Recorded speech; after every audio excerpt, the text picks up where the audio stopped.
Assalamualaikum warahmatullahi wabarakatuh. Pak Waalaikumsalam Ustadz, warahmatullahi wabarakatuh. kami mau bertanya mengenai mengenai musibah yang berupa penyakit tadi itu, Pak Ustadz. Bagaimana kita bisa tahu, misalnya jantung kita sakit. Bagaimana kita bisa tahu bahwa sakit jantung kita itu memang disebabkan oleh perilaku kita, misalnya seperti itu, Pak Ustadz. Itu yang pertama. Bagaimana kita mengetahui sehingga apa yang harus kita mohonkan ampun kepada Allah, seperti itu. Kalau kita tidak tahu, misalnya jantung ini disebabkan karena perilaku yang bagaimana, seperti itu, Pak Ustadz. Kemudian ada beberapa ulama yang mengatakan kalau kita sakit itu kita banyak-banyaklah bersedekah, sehingga nanti Allah akan memberikan kesembuhan pada kita. Ini gimana? Apakah benar nih hadis itu nih, Pak Ustadz? Mohon pencerahannya, Pak Ustadz. Terima kasih. Assalamualaikum warahmatullahi wabarakatuh. Ya, sebenarnya kalau istilahnya para ulama menyuruh kita bersedekah, boleh. Karena sedekahnya karena Allah Ta'ala, itulah yang sebenarnya boleh. Tapi kalau kita itu sakit, kita disuruh bersedekah, sebenarnya sedekah kita untuk kesembuhan. Nah, itu yang harus kita ketahui.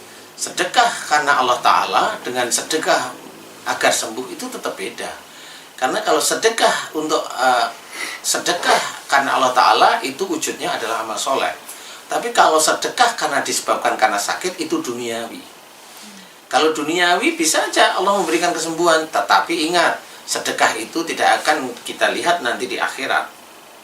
Maksudnya gimana itu, Pak Ustadz? Iya, karena biasanya orang itu sedekah harusnya lillahi ta'ala, tidak ada unsur apapun. Jadi harus betul-betul karena Allah Ta'ala.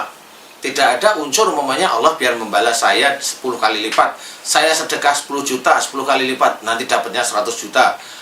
Saya bersedekah 1 juta biar dibalas oleh Allah Ta'ala 700 juta. Nah, inilah yang namanya duniawi. Walaupun Allah sudah menulis di dalam Quran bahwa Allah akan membalas dengan 10 kali lipat, atau Allah membalas dengan 700 kali lipat, itu hanya Allah. Bukan kita itu mau hitung-hitungan sedekah 1 juta dapatnya itu bisa 10 juta atau 700 juta, bukan seperti itu.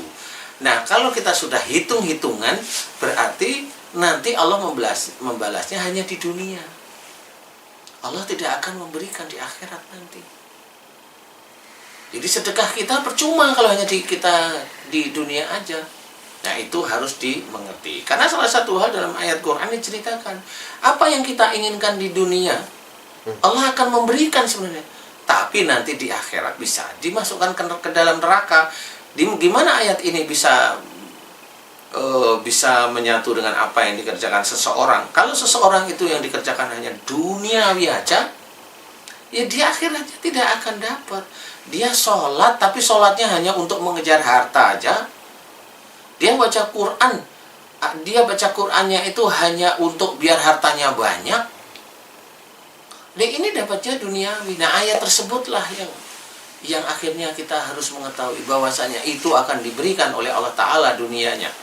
Tapi nanti di akhirat orang tersebut akan dimasukkan ke dalam neraka. Faham kenapa dimasukkan ke dalam neraka? Karena amal solehnya kosong.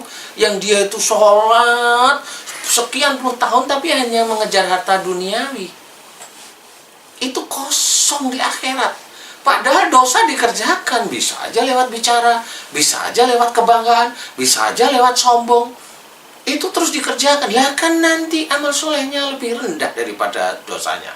Makanya orang tersebut di dalam Quran diceritakan akan dimasukkan ke dalam neraka. Karena dosanya lebih tinggi. Ini salah satunya.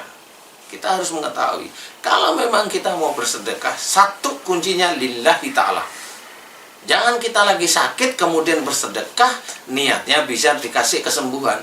Benar bisa aja dikasih kesembuhan oleh Allah Ta'ala, tetapi ingat, akhirat kita akan kosong. Itu kuncinya. Jadi kalau kita mau mengetahui dari mana penyakit jantung kita, kita harus lihat jantung itu dipergunakan untuk apa? Menyalurkan darah ke seluruh tubuh. Kan gitu. kemudian juga mengambil oksigen dari paru-paru. Berarti di sini akan berhubungan dengan sesuatu yang diambil dari pekerjaan yang untuk disalurkan ke seluruh tubuh. Apa ini? Salah satunya adalah amarah. Kalau orang amarah itu kan semuanya panas semua tubuhnya. Nah, sebenarnya darah itu ke sana. Nah, biasanya kalau orang amarah langsung meledak, biasanya nanti Allah memberikan peringatannya, yaitu melalui pembuluh darah di jantungnya menyempit.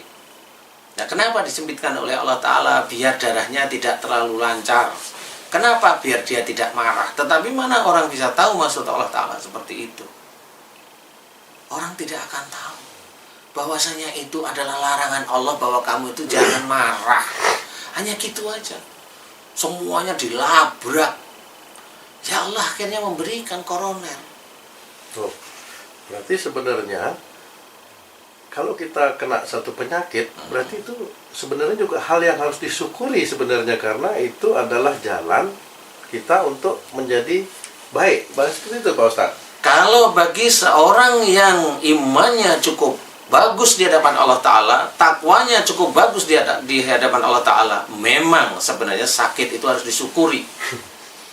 Sakit itu harus disyukuri. Kenapa? Itulah rasa sayangnya Allah kepada seseorang, khususnya yang muslim, agar dia kembali ke jalan Allah.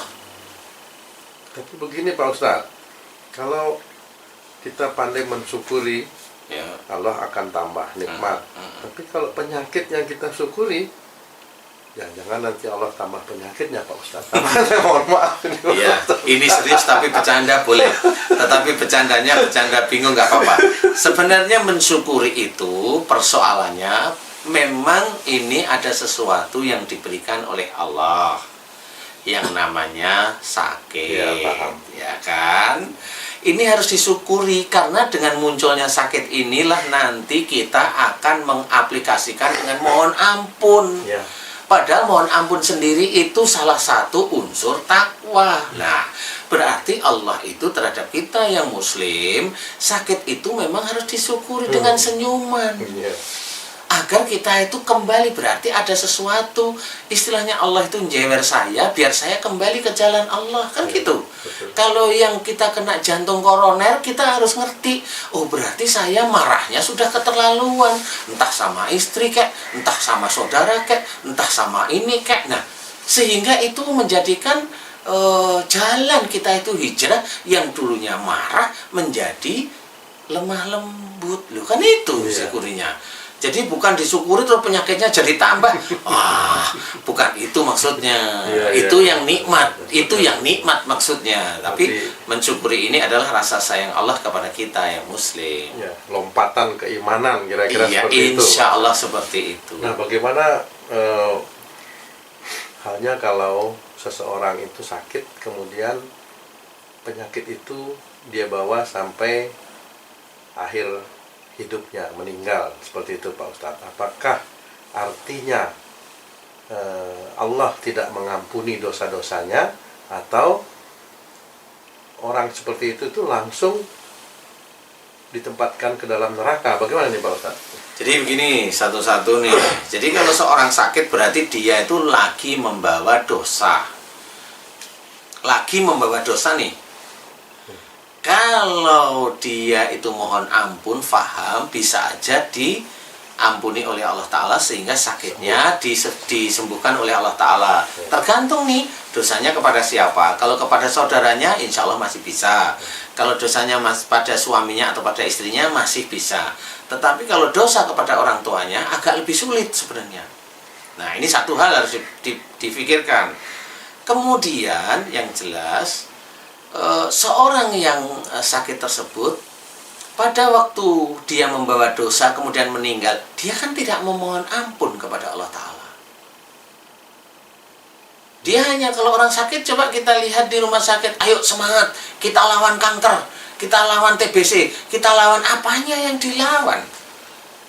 Kan seperti itu. Sehingga dia lupa bahwa dia harus mohon ampun kepada Allah Ta'ala. Dia harus minta maaf kepada orang yang didoliminya dulu. Nah, kok malah semakin, ayo kita lawan penyakit ini, ayo kita lawan. Apa yang mau dilawan? Mau lawan Allah, mati. Yang sudah mati banyak. Kalau ada yang kena kanker, ini sembuh. Loh, jangan bangga dulu itu dari obat. Itu karena dia itu yang dulu dia itu emosikan itu bisa aja hanya suaminya atau sama temennya. Seperti itu. Jangan merasa bangga kalau itu dia pernah kanker serviks atau kanker payudara itu bahwa dia sembuh betul. Oh, jangan bangga. Coba kalau dia itu emosinya sama ibunya. Dia akan sudah dulu-dulu dia masuk liang kubur. Nah, inilah harus kita ketahui.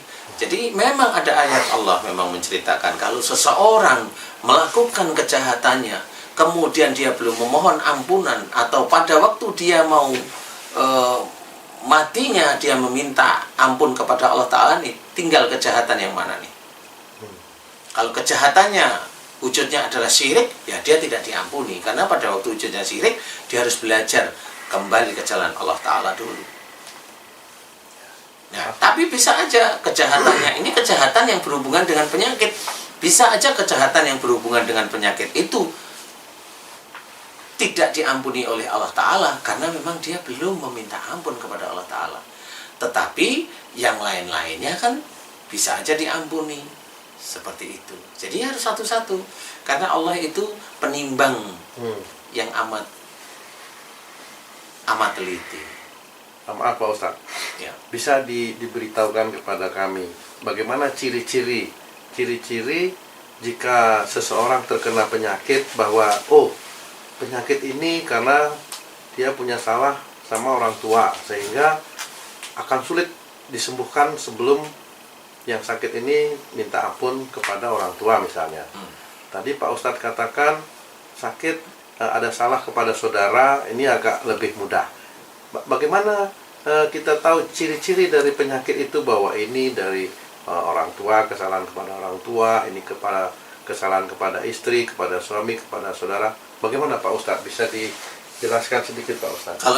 Kalau orang biasa tidak bisa menjadi ciri mana salah dengan orang tua. Yang jelas kalau salah dengan orang tua itu jelas. Kanker itu habis stadium 2B, kemudian 3, kemudian 4, nah itu orang tua udah.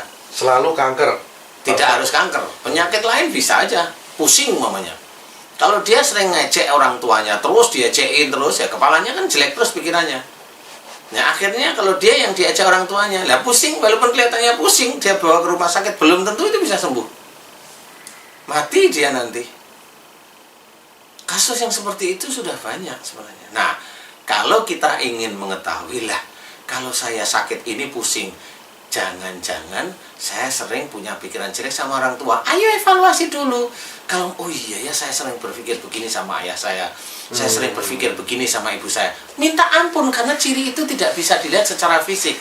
Berarti lewat evaluasi itu. Iya, evaluasi. Karena memang seorang muslim yang baik itu senantiasa muhasabah, senantiasa dia evaluasi dirinya, evaluasi kesalahan-kesalahannya, bukan bangga dengan amal solehnya, evaluasi kesalahannya. Itu yang nanti akan menjadi mulia di hadapan Allah. Karena kalau amal solehnya nggak usah diurus, Allah sendiri yang sudah ngurus, kan seperti itu. Jadi evaluasi sehingga minta maaf kepada ayahnya atau ibunya, kepada saudara-saudaranya. Nah itu baru dilihat nanti. Loh, baru meminta maaf pada ayah ibunya kok langsung hilang. Berarti betul. Berarti dia harus berubah mulai hari ini, setelah kesembuhan ini, tidak melakukan kesalahan lagi kepada kedua orang tuanya. Bagaimana kalau kedua orang tuanya meninggal? Sudah meninggal Pak Ustadz? Ya, kalau sudah meninggal catatan dosa kita kan pada Allah Ta'ala. Jadi cukup pada Allah Ta'ala. Alhamdulillah. Ya, mudah-mudahan bisa dimengerti. Mudah-mudahan saudaraku yang dirahmati oleh Allah. Amin. Mudah-mudahan ini bisa meningkatkan keimanan, ketakwaan kita kepada Allah Ta'ala. Amin, amin, ya rabbal alamin. Assalamualaikum warahmatullahi wabarakatuh.